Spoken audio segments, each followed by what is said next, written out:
E Exato. agora a gente está falando da área do trabalho, né? A área da segurança do trabalho. Que, afinal de contas, o que é a NR1, a nova NR1, Gideon? A NR1 é uma norma regulamentadora do Ministério do Trabalho e Emprego. Ela foi criada em 1978.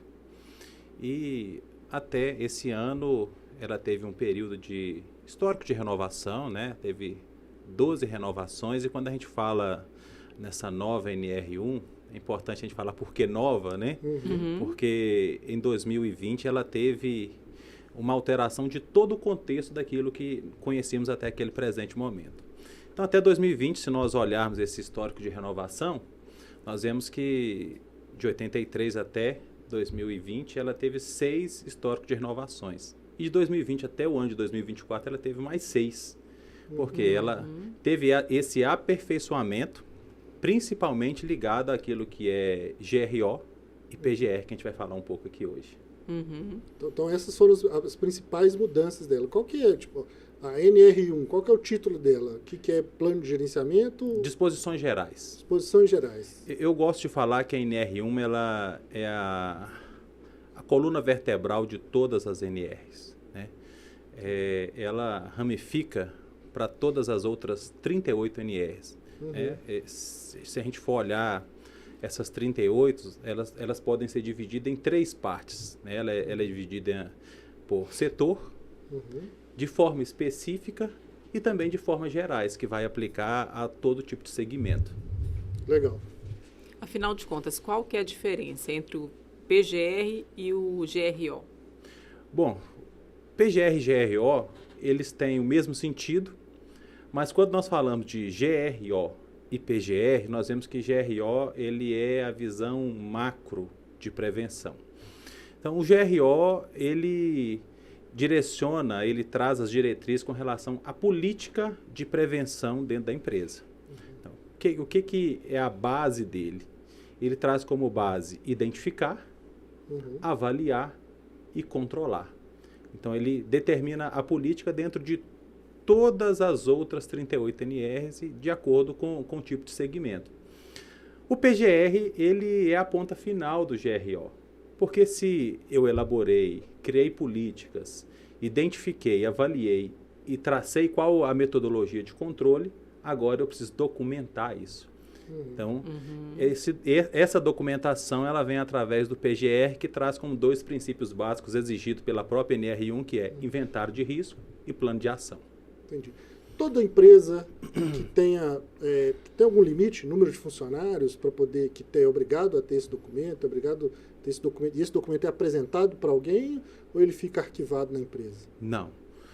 Toda empresa, primeiramente, respondendo a sua primeira pergunta, toda empresa ela é obrigada a realizar esse PGR, ter o GRO e o PGR, independente do tamanho dela.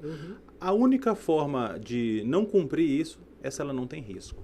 Se ela não tiver risco, ela não tem obrigatoriedade de fazer. Aí, para isso, o governo criou uma outra metodologia, que chama a DIR, a Declaração de Inexistência de Risco. Então, ela vai declarar isso para o governo. Não tem risco na minha empresa. Existe risco ocupacional na minha empresa. E o que seria esse risco, para a gente entender melhor?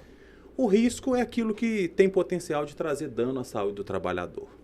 Existe alguma empresa que não tem risco? Porque ficar sentado...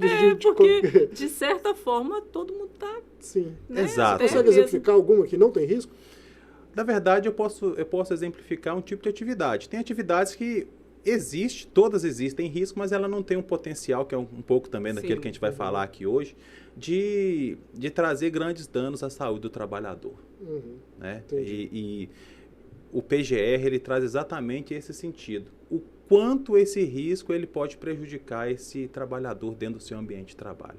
Entendi. E esse risco ele tanto pode ser algo físico, né? Algum acidente, alguma coisa assim, como pode ser também alguma doença?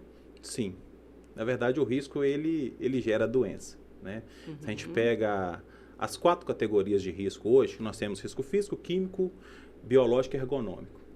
Se divide em 5. O risco de acidente é aquilo que traz algum tipo de lesão imediata. Sim. Né?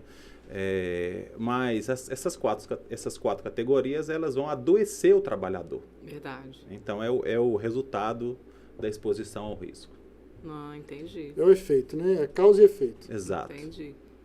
Bom, mas aí você estava explicando, a gente te cortou, né? Que você tinha perguntado para ele se qualquer empresa pode, precisa. Deve fazer e se precisa ser arquivado. E se precisa ser arquivado. Apresentado em algum lugar. Bom, arquivado não. Uhum. Essa nova metodologia da NR1, ela traz esse conceito de ação contínua. Perfeito. Não existe mais. Antigamente nós tínhamos um documento que chamava PPRA. Uhum. O PPRA ele era arquivado. As empresas cumpriam isso, elas contratavam um profissional, uma empresa especializada. Só com burocracia. Ou seja, eu cumpri, eu tenho um documento. Você tem seu PPRA, eu tenho ele aqui, eu vou entregar ele para um fiscal, vou ter ele dentro da minha empresa, então eu tenho ele ali, arquivado. Ou seja, levantei risco, identifiquei, mas engavetei. Uhum. Né? O PGR já traz um sentido diferente. Quando nós pegamos esse sentido de inventário de risco, inventariar, que é levantar a fundo todos os riscos e criar um plano de ação, eu preciso criar metodologias para tentar eliminar ou diminuir a intensidade desse risco dentro do ambiente de trabalho. Entendi.